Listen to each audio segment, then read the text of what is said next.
Okay, so today's video I will be showing you how to install Java JDK. Now, what is Java JDK even used for? Well, let's say you have an editor such as this, and you are trying to develop a game, or for that matter, really anything in Java. It's going to need to have access to Java JDK. So, Java JDK has to be put into your computer's path files. And to do that, first off, you need to download Java JDK. So you go to the website. I'll show you how to get there. I'll give you the link. So you have to find out what system you're on. So what you do is you hit left click, you hit System, and that should take you to right here. And mine's a 64-bit. Most people's will have 64-bit, but some people have older computers that run on 32-bit systems. If you have a 32-bit system, you have to download Windows X 86, or really 86 of any of these if you have a different operating system. Once you've done that, well, to do that you have to accept, make sure you do that, and then once you've done that, you're going to get a file. Wherever you find the file, make sure you find where the file has been downloaded to if it's not in your downloads folder. You're going to hit run, and you have to run it as administrator, and then once you've done that, you are still not good. So the way you check, actually no, I'll show you how to check after, but once you've done that, the same place where you went to go get your systems files, which is right here, you're going to click System Info, and once you've done that, you're going to get this little thing that pops up. That thing that pops up is right here. Then you're going to Advanced System Settings.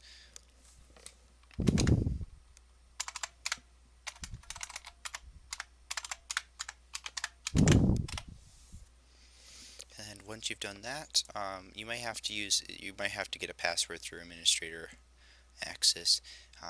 But nonetheless, you do that, and then you go to Runtime and Variables. You want to go to Paths, hit Edit, and then you're going to go back to your folder here. All you want to do is you want to go to, I'll just go here. So you want to go to your local drive. Actually, this PC, I'll just go from the beginning. Local drive, and then you want to go to Programs. And you want to make sure that the right type. And then you want to go to Java, which is right here. And then once you get to Java, you're going to have two versions. One will be Java JDK and Java Runtime Environment. If you have multiple versions, make sure that your Java JDK and Runtime Environment are the same one you downloaded. So see how this one has the same number as that one, and this one doesn't. So you're going to double click on Java JDK, go to bin, go here, copy that, and then you're going to go here.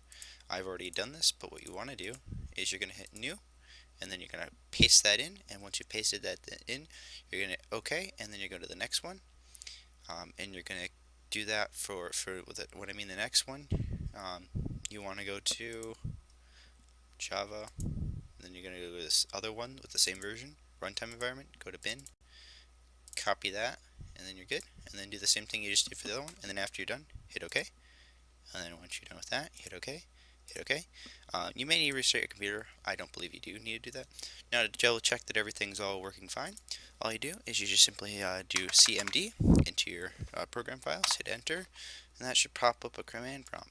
Now to test if it works, just do Java space dash version. Hit enter, and it should display what version you're using, whether or not you installed runtime.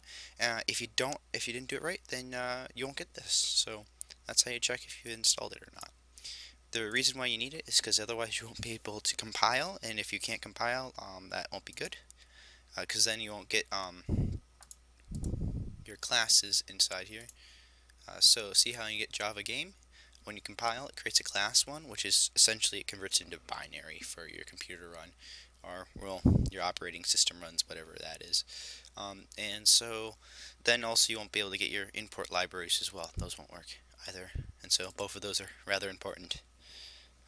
And then you can also make jar files as well once you've installed that. I believe that's everything, so hopefully I'll see you in the next video. Bye.